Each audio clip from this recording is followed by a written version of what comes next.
झुणका भाकरी एक साधा सुद्धा होईल. इथे मी साहित्य घेतलं आहे. कढई तापत ठेवली. कढईमध्ये 2 ते 3 चमचे तेल टाकलं.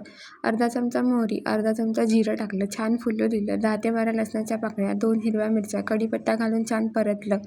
2 बारीक कांदे कापून त्याला बारीक कापलेले कांदे घातले. छान त्याला परतून घेतलं. त्याच्यानंतर मसाले घातले. हळद, लाल तिखट, कोथिंबीर घातली थोडीशी. छान परतून घेतलं. त्याच्यानंतर बेसन घातलं पाऊण वाटी. बेसनसुद्धा छान व्यवस्थित परतून घ्यायचं आहे आपल्याला, त्याचा कच्चापणा जाईपर्यंत भाजून घेतलं व्यवस्थित. झाकण ठेवून छान शिजवून घेतलं. चवीपुरतं मीठ घातलं आहे. बारीक चिरलेली कोथिंबीर घातली आहे आणि या पद्धतीने आपला झुणका तयार झाला आहे. व्हिडिओ आवडल्यास सबस्क्राईब करा. थँक्यू.